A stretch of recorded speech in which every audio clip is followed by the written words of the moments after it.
The sky had been severed. The old tyranny of Uranus was a memory of the past. Cronus, the youngest Titan, now sat upon the throne of the universe. This was the era men would later call the Golden Age of the Titans. It was a time when the world was lush and the gods were absolute masters. But for Cronus, the gold of his crown was tainted by a dying man's curse. One day, your own son will do the same to you. The words of Uranus, they echoed in the silence of his palace, louder than any prayer. Cronus ruled from Mount Othrys, the highest peak of a young and wild world. Beside him stood Rhea, his sister and queen, the goddess of flow and ease. Their union was meant to be the heart of a peaceful and eternal kingdom. But the shadow of the adamant sickle never truly left the king's hand. He looked at his Titan brothers and sisters, and he felt a growing chill. He had given his siblings their freedom, but he had kept his own mind in a cage. Paranoia is a slow poison, and Cronus drank it every morning on his throne. He feared his siblings, he feared the earth, but most of all, he feared his legacy. When Rhea announced the birth of their first child, the palace held its breath.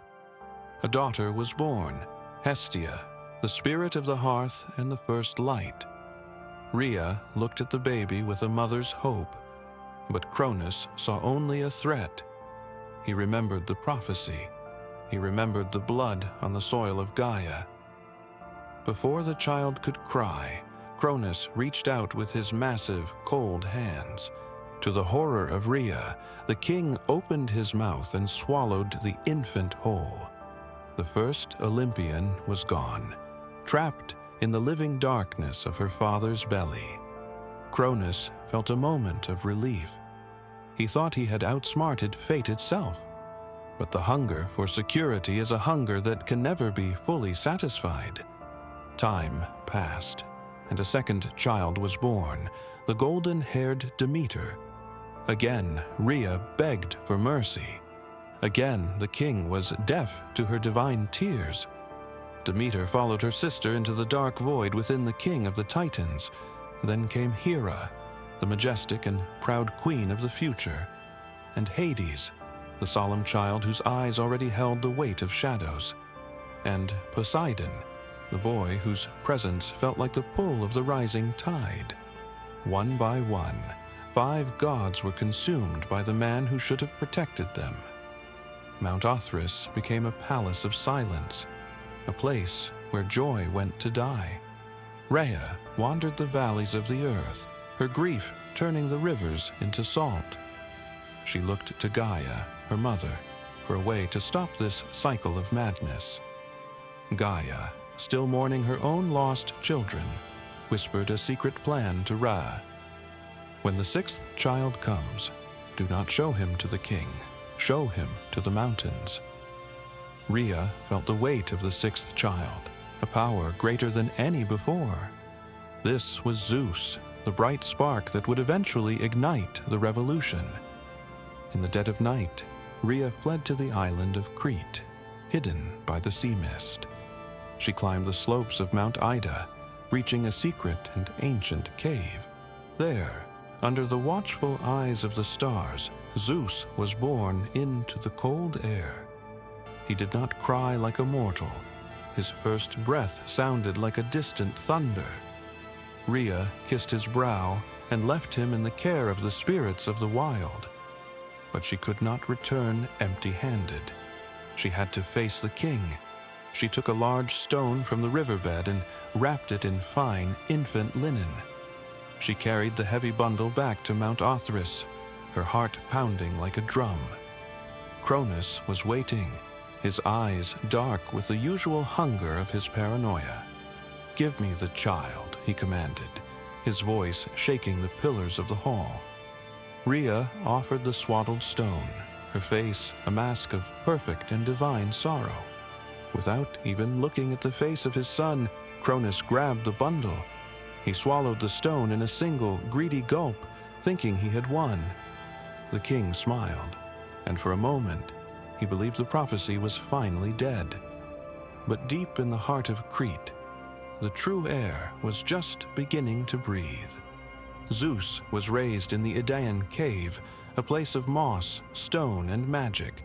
He was fed by Amalthea, the divine goat whose milk was the essence of power. The honey of the mountain bees was his nectar, the first taste of the divine.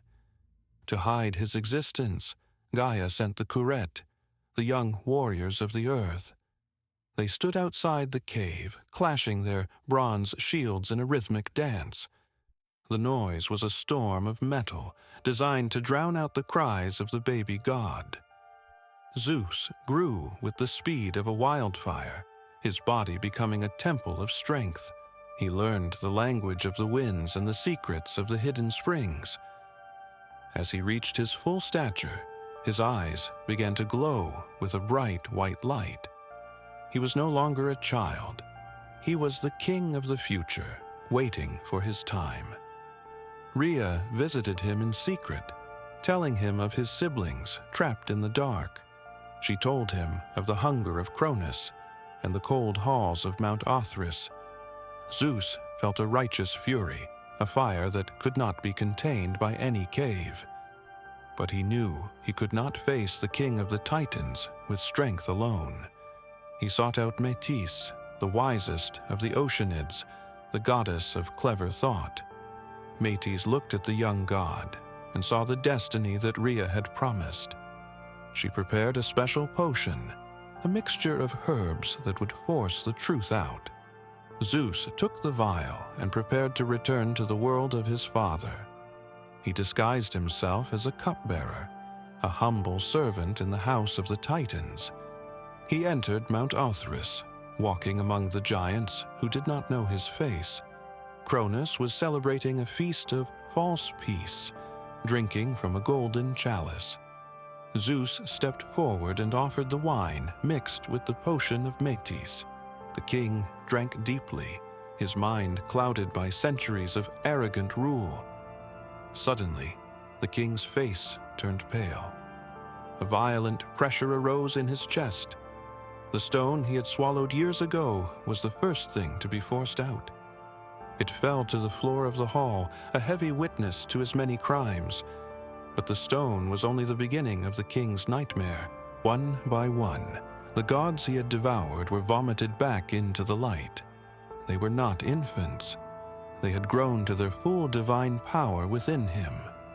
Hestia, Demeter, Hera, Hades, and Poseidon stood before their father. Their eyes were cold, their hearts filled with the memory of the long darkness. Cronus looked at them with terror. The prophecy was standing in his own hall.